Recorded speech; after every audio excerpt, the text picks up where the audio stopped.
नमस्कार। बटनेर क्लासेस हनुमानगढ़ में आपका हार्दिक स्वागत है।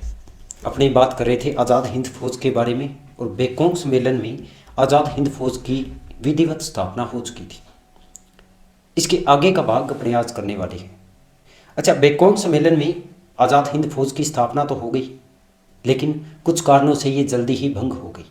और जब भंग हो गई तो इसी आज़ाद हिंद फौज यानी INA के एक सदस्य थे जिनका नाम था रास बिहारी बोस। और रास बिहारी बोस ने सुभाष चंद्र बोस से ये कहा कि आप आके आज़ाद हिंद फौज की कमान संभाल ली। और इसके बाद आज़ाद हिंद फौज की कमान या जिम्मेदारी संभालने के लिए अपने सुभाष चंद्र बोस ने सिंगापुर प्रस्थान किया था। पहले टोक्यो जाएंगे, उसके बाद सिंगापुर जाएंगे। तो आगे की अपने बात करते हैं। जब सुभाष चंद्र बोस ने पुनर्गठन की जिम्मेदारी ले ली, यानी इन्होंने INA का पुनर्गठन करना था, और पुनर्गठन करने के लिए ये टोक्यो पहुंचे। कब पहुंचे? 13 जून 1943 को ये पहुंचे टोक्यो यानी जापान में। और यहाँ से 2 जुलाई को, एक बार मैं लिख देता हूँ दोनों डेट्स, ये पहुंच गए सिंगापुर पहुंच गए। और इसके बाद 4 जुलाई 1943 को सुभाष चंद्र बोस ने आज़ाद हिंद फौज की कमान संभाल ली। ठीक है, आपके 4 जुलाई 1943 को। और इसी दिन बोस बन गए थे आज़ाद हिंद फौज के अध्यक्ष। बोस INA के अध्यक्ष बने। INA यानी इंडियन नेशनल आर्मी। और इसी दिन 4 जुलाई 1943 को बोस ने ब्रिटेन पर आक्रमण करने का विचार किया था और एक घोषणा भी कर दी, क्योंकि इस समय भारत जो था वो ब्रिटेन के पक्ष में सेकेंड वर्ल्ड वॉर में शामिल था, और वो भी मजबूरी में था क्योंकि ब्रिटेन का भारत पर शासन था। अच्छा, भारत से अंग्रेजों को हटाने के साथ साथ अंग्रेजों को हराना भी आवश्यक था, और इसीलिए 4 जुलाई 1943 को यहीं से यानी आपके सिंगापुर से ही ब्रिटेन पर आक्रमण करने की घोषणा की। और इसके बाद अगले ही दिन 5 जुलाई 1943 टाउन हॉल जो सिंगापुर का बना हुआ है, टाउन हॉल, यहाँ पर एक बैठक बुलाई गई और सेना के सर्वोच्च कमांडर के रूप में सुभाष चंद्र बोस ने INA की कमान संभाल ली। और यहाँ से एक संबोधन भी किया। वहाँ के जो सैनिक थे, INA के सदस्य थे, उन सभी को संबोधित किया और एक नारा भी दिया, दिल्ली चलो का, जो कि आपके एग्जाम की दृष्टि से इम्पोर्टेंट है। टाउन हॉल में जो बैठक हुई, इस बैठक में सुप्रीम कमांडर बने, सर्वोच्च कमांडर बने INA के, और साथ ही यहाँ से एक नारा भी दिया था, दिल्ली चलो, दिल्ली चलो। ठीक, अब इसके बाद भी जन समर्थन की तो आवश्यकता थी, और इसी जन समर्थन के लिए एक और सभा बुलाई गई 21 अक्टूबर 1943 को, और यह बुलाई गई सिंगापुर के कैथे हॉल में। कैथे हॉल कहाँ? सिंगापुर। और यहाँ पर विशाल जनसभा का आयोजन हुआ, और इस विशाल जनसभा में भारत की अस्थायी सरकार की भी स्थापना की गई, और ये अस्थायी सरकार सुभाष चंद्र बोस के नेतृत्व में स्थापित हुई। इसके अलावा एक अस्थायी और सरकार थी जो अफगानिस्तान में राजा महेंद्र प्रताप के द्वारा स्थापित की गई थी। तो अस्थायी सरकार जो थी वो, अब अस्थायी सरकार की स्थापना हो गई। यहाँ से अस्थायी सरकार, और इस अस्थायी सरकार में कुछ नए पद बनाए गए, कुछ लोगों को इस अस्थायी सरकार की कमान सौंपी गई। देखते हैं किन किन को सौंपी गई। सबसे पहले अगर मैं बात करूं तो सुभाष चंद्र बोस और सुभाष चंद्र बोस इस अस्थायी सरकार में राष्ट्रपति बने। इसी सरकार के ये प्रधानमंत्री भी बने, प्रधानमंत्री। और इसी अस्थायी सरकार के सेनाध्यक्ष बने, सेनाध्यक्ष। ठीक है।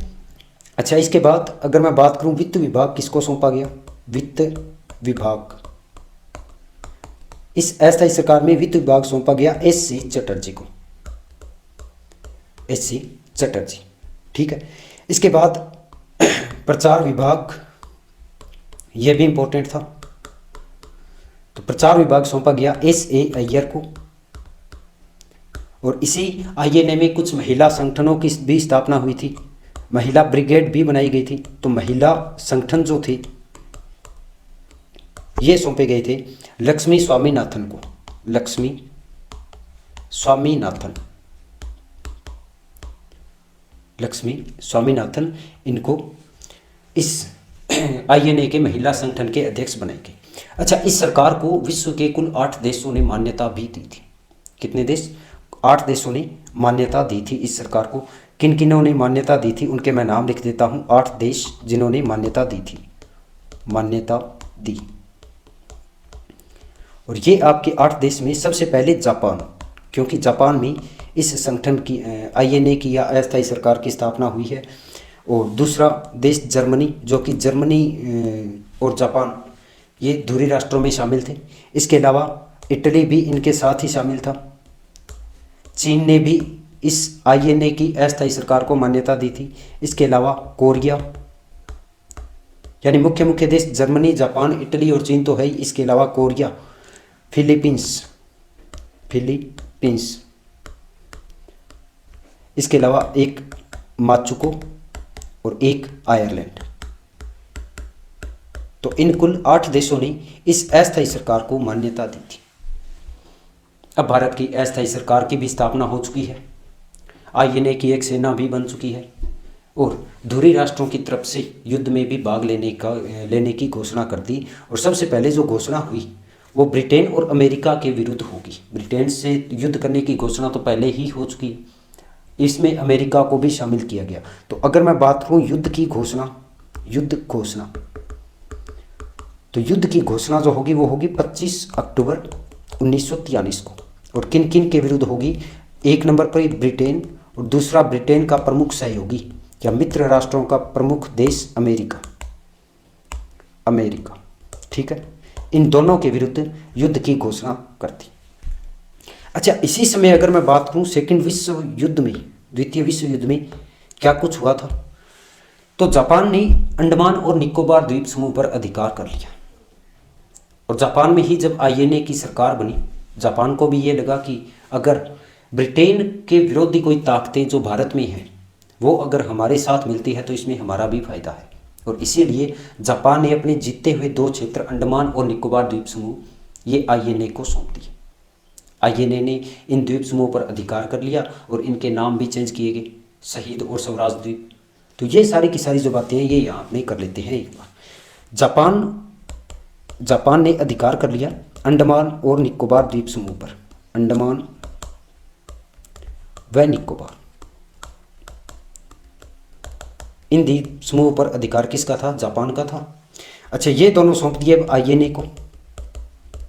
INA की जो यानी इंडियन नेशनल आर्मी की जो अस्थायी सरकार थी उसको ये दोनों के दोनों द्वीप समूह सौंप दिए।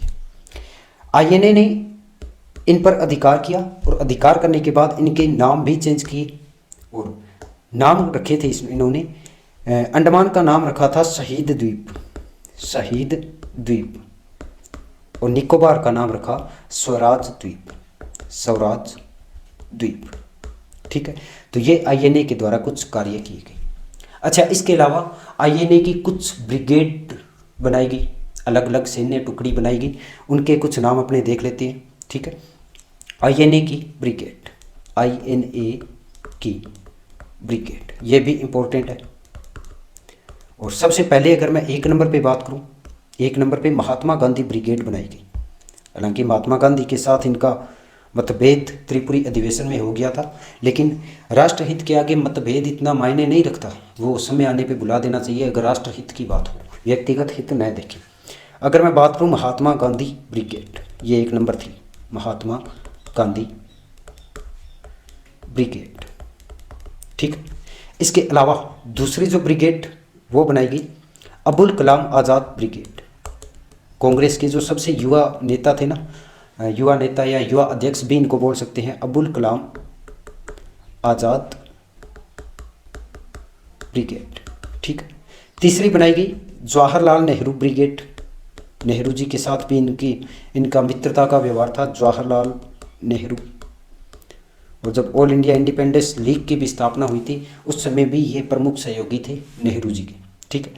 चौथी ब्रिगेड बनाई गई रानी लक्ष्मी ब्रिगेड, रानी लक्ष्मीबाई, जो 1857 की प्रमुख महिला शासिका थी जिन्होंने अंग्रेजों का मुकाबला किया था। ठीक है। पांचवी बनाई गई सुभाष ब्रिगेड, सुभाष ब्रिगेड, और इसी सुभाष ब्रिगेड के जो अध्यक्ष बनाए गए या सेनापति बनाए गए, सेनापति वो बनाए गए शाहनवाज खां, शाहनवाज खां। ठीक है। तो ये भी आपके जो ब्रिगेड्स है ये इंपॉर्टेंट है। ठीक। इसके बाद अब ब्रिगेड बन गई तो आक्रमण करने की भी घोषणा होगी, ब्रिटेन और अमेरिका के विरुद्ध युद्ध करेंगे। और इसके लिए आईएनए ने अपनी सेना का कूच किया, अपनी सेना को दो भागों में बांटा, दो तरफ से युद्ध करने का विचार था।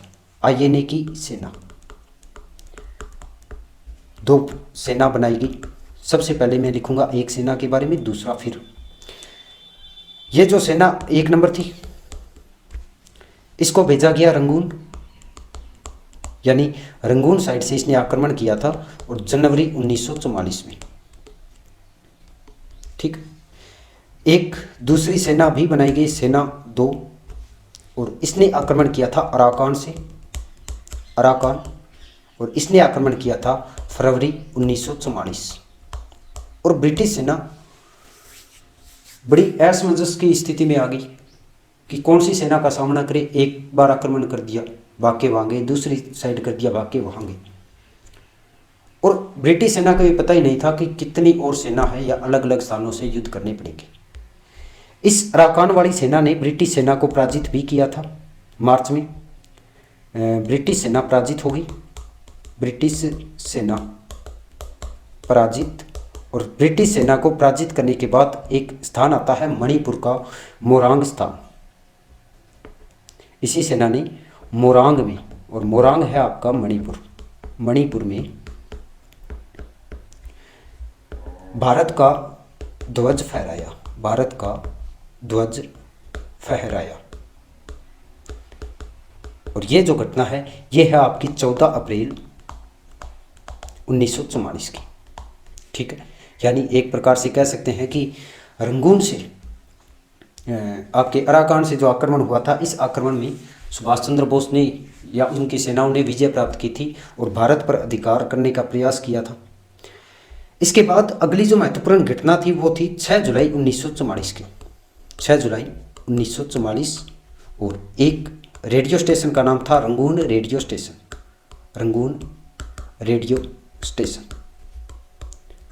और इसी स्टेशन से भारतवासियों को संबोधित किया था सुभाष चंद्र बोस ने, और इसी से बोस ने गांधी को राष्ट्रपिता की उपाधि दी थी, गांधी जी को राष्ट्रपिता की उपाधि। और उपाधि के साथ जो निर्णायक युद्ध होगा अंग्रेजों के साथ उसमें विजय प्राप्त करने की शुभकामनाएं भी मांगी थी। ठीक। इसके बाद अगर मैं बात करूं तो थोड़ा सा सेकेंड वर्ल्ड वॉर में भी परिवर्तन आ गया, और सबसे बड़ा परिवर्तन जो था वो ये आया कि जापान की हार हो गई और जापान युद्ध से अलग हो गया। अच्छा, जापान की हार हुई तो जापान भी सुभाष चंद्र बोस को अपेक्षित सहयोग नहीं कर पाया, हेल्प नहीं मिली, और इस सहायता के अभाव में आईएनए को भी अनेक स्थानों पर पराजय का सामना करना पड़ा। यानी मोरांग स्थान पे ध्वज फहराने के बाद अगर उन्हें सहायता मिल जाती तो हो सकता है भारत से अंग्रेजों को ये भगा देते, लेकिन जापान की हार हो गई, उन्होंने सहयोग नहीं किया, नहीं कर पाए, और इसी चक्कर में बोस की सेना की भी पराजय हो गई। सेना के पास आधुनिक शस्त्रों का भी अभाव था। ठीक है। भारत से बाहर रह के और भारत को स्वतंत्र करवाने का प्रयास किया था। इसके बाद बात करें तो बोस ने 13 अगस्त 1945 को, 13 अगस्त 1945 को सिंगापुर में थे ये, सिंगापुर, और सिंगापुर का एक हवाई अड्डा है फार्मोसा द्वीप, फार्मोसा हवाई द्वीप। ठीक है। यहाँ से टोक्यो जाने के लिए प्रस्थान करना था, यहाँ से जाना कहाँ था इन्होंने, टोक्यो।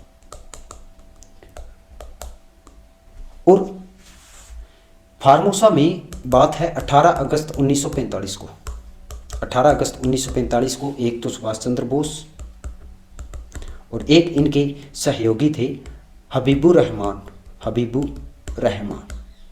इन दोनों ने प्रस्थान किया था, लेकिन फार्मोसा से उड़ान भरने के बाद इनका जो हवाई जहाज़ था वो दुर्घटनाग्रस्त हो गया और इसके बाद सुभाष चंद्र बोस का आज तक पता नहीं चल पाया। ये भी आज तक एक रहस्य बना गया है।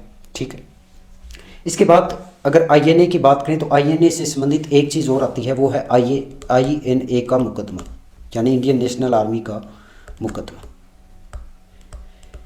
क्योंकि जब बोस के बारे में कोई पता नहीं चल पाया, जापान की हार हो गई और आज़ाद हिंद फौज को पराजय का सामना करना पड़ा, तो इस आज़ाद हिंद फौज के अनेक सैनिकों को और उनके सेनापतियों को ब्रिटिश सरकार ने गिरफ्तार कर लिया और गिरफ्तार करने के बाद इन पर दिल्ली के लाल किले में एक मुकदमा चलाया गया और इस मुकदमे में कुल 3 अभियुक्त बनाए गए, 3 अभियुक्त। और ये जो आपका मुकदमा है ये चलाया गया था लाल किले में। ठीक है, अच्छा, 3 अभियुक्त बनाए गए। नंबर 1 मेजर शाहनवाज खां।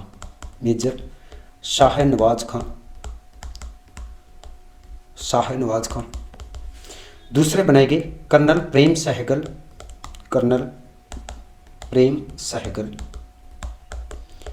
और तीसरे अभियुक्त बनाए गए आपके कर्नल गुरदयाल सिंह ढिल्लों।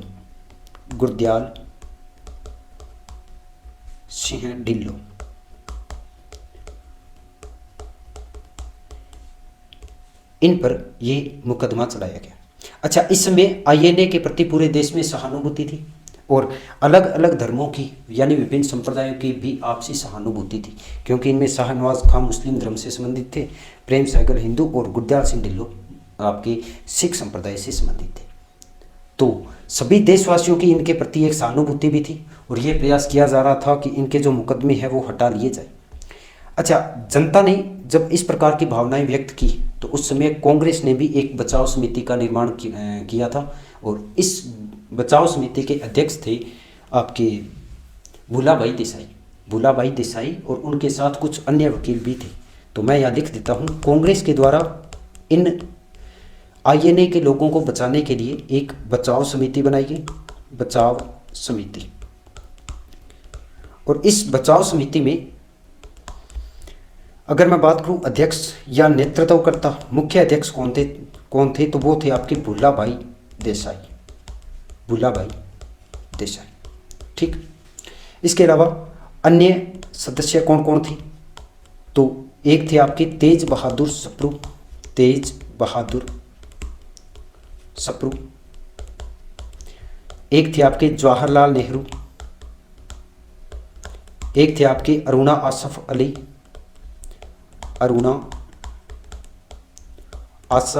अली। इसके अलावा एक थे आपके कैलाश नाथ काटजू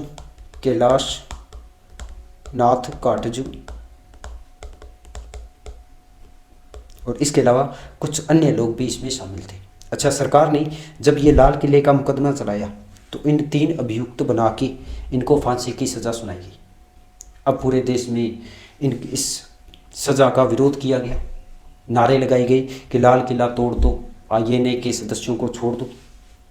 इस प्रकार का जब मामला बिगड़ता देख, क्योंकि इस समय तक अंग्रेज़ों की स्थिति भी डामाडोल हो चुकी थी सेकेंड वर्ल्ड वॉर के बाद, और वो नहीं चाहते थे कि भारत में किसी भी प्रकार का सरकार के प्रति विरोध हो। जब मामला बढ़ता गया तब वायसराय थे बेवेल, और वायसराय बेवेल ने अपने विशेषाधिकारों का प्रयोग किया और इन तीनों की सज़ा माफ़ कर दी। ठीक है, तो ये थी आपकी आज़ाद हिंद फौज से संबंधित एक महत्वपूर्ण टॉपिक। कल की क्लास अपने हो चुकी थी, इसके बाद अपने यहाँ बोस ने जब INA की कमांड संभाली थी वहाँ से बात करके आए हैं। INA का पुनर्गठन करने के लिए टोक्यो से प्रस्थान किया था, सिंगापुर पहुँचे और इसके बाद अध्यक्ष बन गए। ठीक है, इसके अलावा इन्होंने एक नारा दिया था दिल्ली चलो, और उसके बाद सिंगापुर के केथे हॉल से एक अस्थायी सरकार की भी स्थापना की गई थी जिसमें इस प्रकार के कुछ पद बनाए गए। 8 देशों ने इस सरकार को मान्यता दी थी और अपनी स्थिति को मजबूत करने के बाद इन्होंने ब्रिटेन और अमेरिका के विरुद्ध युद्ध की घोषणा की थी। ठीक है। जापान ने अंडमान और निकोबार ये जो द्वीप थे ये आईएनए को सौंप दिए और आईएनए ने इन द्वीप समूहों को इनका नाम अलग कर दिया। ये कुछ आईएनए की महत्वपूर्ण ब्रिगेड है, देख लेना एक बार। और इसके बाद आईएनए का जो भारत की ओर अभियान होगा तो उसमें 2 प्रकार की सेनाएं बनाई जाएगी और दूसरी सेना ने मोरंग से भारत का राष्ट्रीय ध्वज भी फहराया था और रंगून रेडियो स्टेशन से इन्होंने देश को संबोधित किया था, जिसमें गांधी को राष्ट्रपति की उपाधि दी थी। इसके बाद ऐसा माना जाता है कि बोस का 18 अगस्त को निधन हो गया था फॉर्मोसा द्वीप से, लेकिन ये आज तक रहस्य बना हुआ है। इसके बाद आपके आईएनए का मुकदमा जो कि लाल किले में चला था, 3 अभियुक्त बनाए गए थे और इन लाल किले के मुकदमे के विरुद्ध कांग्रेस ने एक बचाव समिति की भी स्थापना की थी। भुल्ला भाई देसाई के नेतृत्व में कुछ अन्य सदस्य भी इसमें शामिल थे और इसके बाद जब जनता के द्वारा विरोध किया गया इस सज़ा का, तब वायसराय बेवेल ने इस सज़ा को माफ़ किया था। ठीक है, तो ये थी आपकी आज़ाद हिंद फौज। अच्छा, किसी को किसी अन्य टॉपिक पर अगर वीडियो देखनी हो तो वो कमेंट भी कर सकता है। ठीक है, थैंक यू, मिलते हैं अगली वीडियो में।